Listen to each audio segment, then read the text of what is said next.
সামনে তো দুর্গাপূজা, অষ্টমীতে কার কার সাথে ঘুরতে যাব? আমার আবার 3টা বয়ফ্রেন্ড, টাইম কি করে দেব? প্রথম বয়ফ্রেন্ড।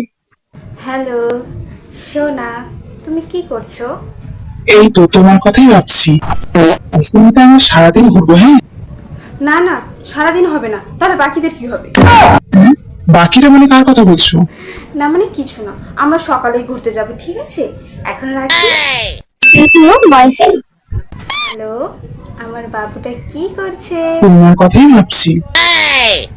তাই তো ভাবি, আমার তো হিচকি কেন আসে। অষ্টমীতে আমরা দুপুরবেলা ঘুরতে যাব, ঠিক আছে? না না, দুপুর কেন, সকাল থেকেই যাবো।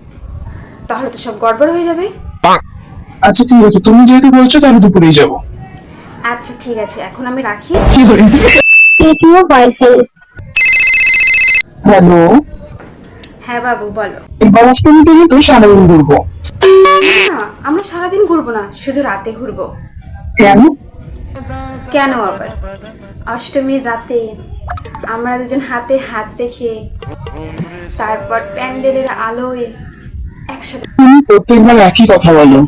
বললাম না রাতে। ঠিক আছে তাহলে। ঠিক আছে, তাহলে তোমার সাথে তাহলে রাতে ফিক্স হয়ে গেল। তুমি দিনের আসতে ফিক্স করলে। না মানে দিনের বেলা বান্ধবীদের সাথে যাবো, রাত্রেবেলা সাথে তোমার সাথে, ঠিক আছে? রাখি এখন।